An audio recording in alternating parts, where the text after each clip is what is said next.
So the next and final topic for today is Europe is kind of economically playing catch up. They are in a bad spot for a lot of reasons. They have shot themselves in the foot with economic policy so badly. And I'm going to say this because this is something that bothers me enormously. During the pandemic, the governments, the Western governments specifically, but not just the Western governments. Yeah. Okay. China also had a huge lockdown. I mean, it was.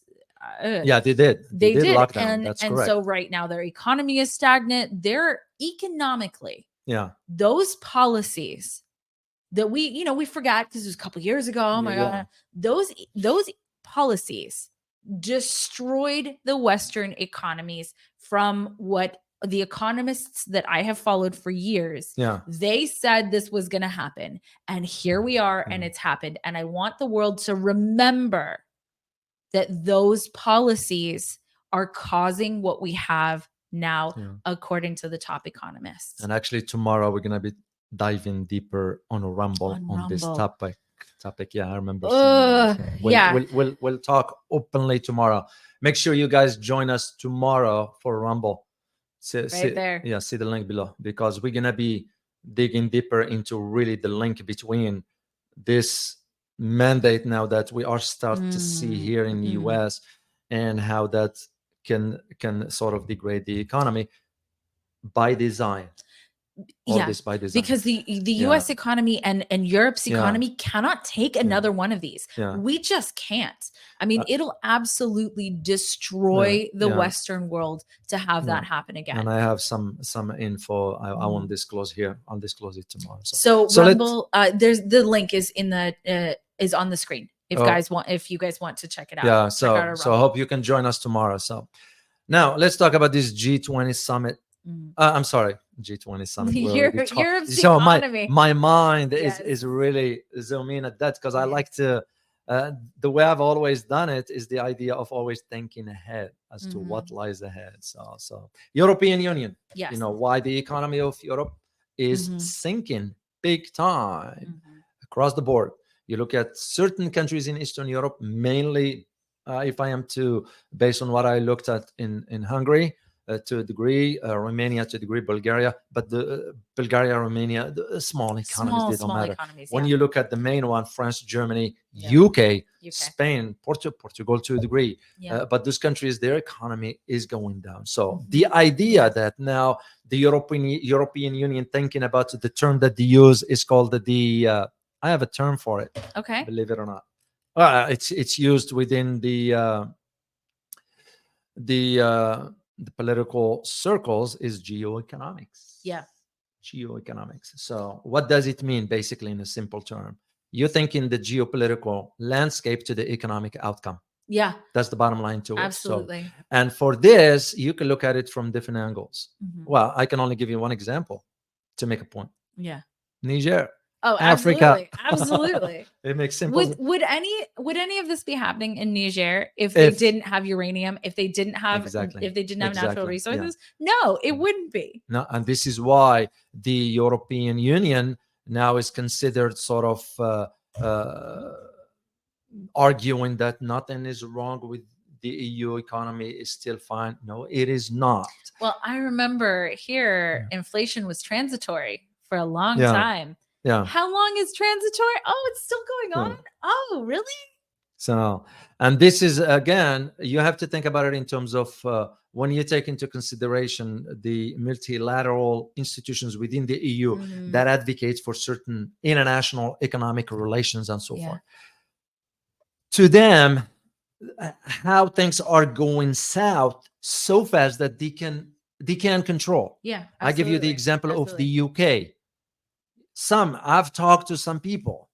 The UK is on the verge of bankruptcy. They won't ever come forward and admit that, because they are still going up with high interest. Yeah. You know, average Brit, it's having a hard time. Keeping up. Absolutely. And not just in Brits, across Europe. Yeah. But all this, it comes during a time when you compare it to what just took place with BRICS. Because you can dissociate or put this aside and say, oh, this is an isolated event by itself. Europe is, because it's managing its economy certain ways, or no.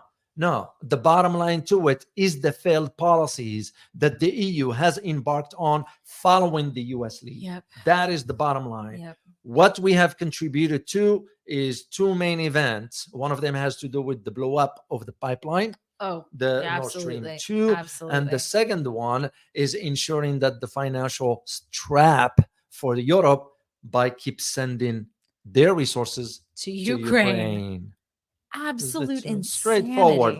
There is no ifs and buts, because this is where the media put that spin on and add some language that an average Joe, average Jane, it's like, what the heck that word means, instead of using big words, instead of simplifying, breaking it down. It's amazing to me, because I'd actually like to see a chart, a transparent and accurate chart, which is never going to happen, of what the money is being used for in Ukraine.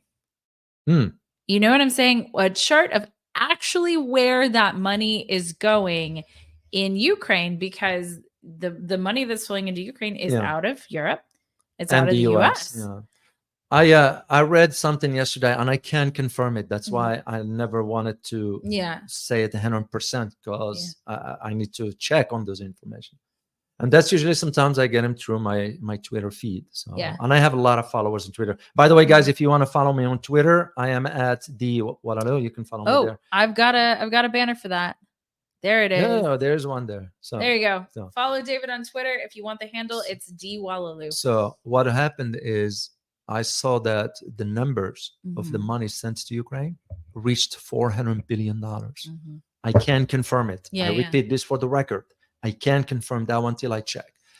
But at the same time, I'm not surprised, because it's not just from the US. Right. It's coming from all over. It's coming from Europe also. Mainly, Europe and the US. I don't see African donating or China, or no, they're not, because they know.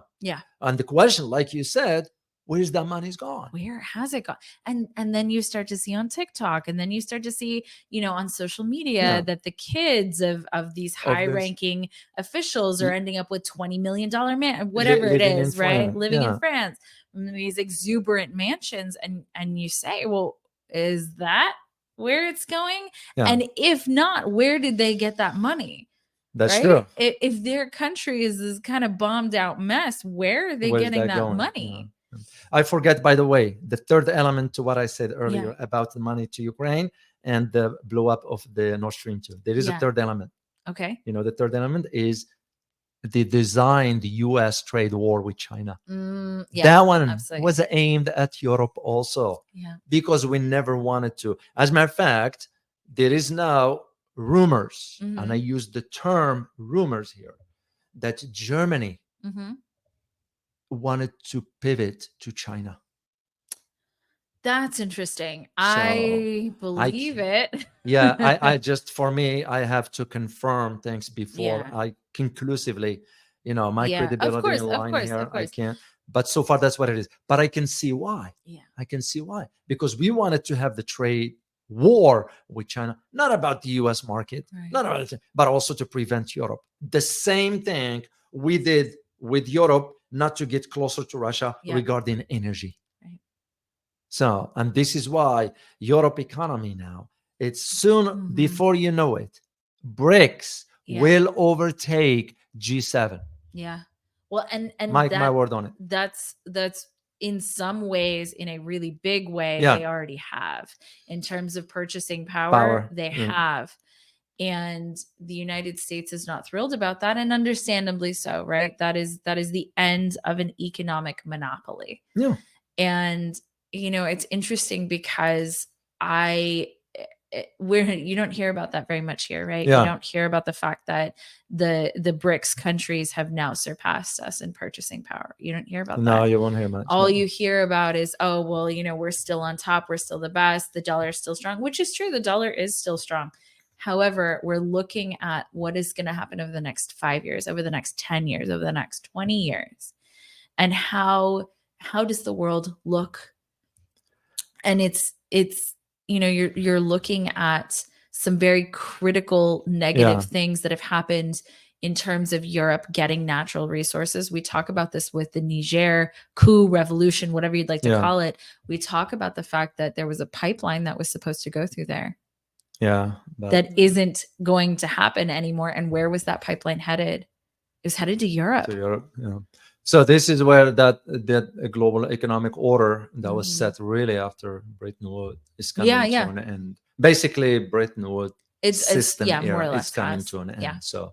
So if I am to think, just I don't like to use the term guess. Yeah. In geopolitics, it's hard. And you won't go about guessing as much as you go about analyzing for possible outcome. Yeah. So if I am to say what will be the possible outcome within a decade, is that the change to the value of the US dollar on the global stage. Yeah. Well, I mean, it's actively being. It is actively, but it will take.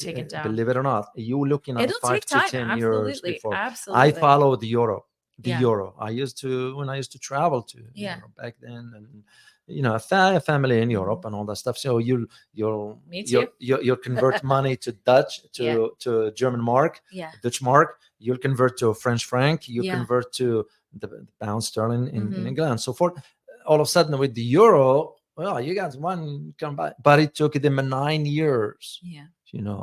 And it's, of course, because we pushed behind the scenes for that, because we wanted to weaken the financial structure of Europe. The way I see it moving forward, with the BRICS going up, within the decade, you're going to see some fundamental changes to the economic global order, that it's not going to be in favor of the West, because the wealth has already shifted from the West to the East, and with the East being the hub of the global economic engine.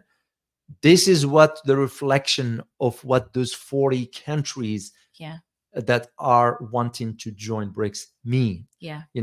Not all of them is going to contribute, of course, but BRICS is going to be smart enough to assess and evaluate who is and who isn't going to contribute. And I could see why they picked on those 6 right away, because 3 of them are considered the major oil producers. You know what I think is interesting with all this call for green energy, green whatever. The biggest countries that are being picked are not the ones that are doing the green the best. They're the oil producing countries.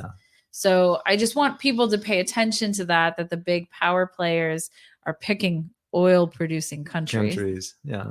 Which will make perfect sense internally, and for the dynamics of not only the bilateral trade, but also global trade. Without bypassing the whole Western system. That's the way I see it. So, well, guys, we hope you find this informative. By the way, make sure to join us tomorrow for Rumble. We're gonna be detailing. There is a link down in the bottom there, and we will be detailing more about really what's going on. I have some information from Davos. I know, but they need to know. Our viewers need to know. So absolutely. And also remember to check out that government course. And I'm very excited. Next week we'll start officially on that. Very exciting, guys. Get in before next week. We'll be doing a live welcome call where you guys can bring some questions and all that. David is teaching this course live.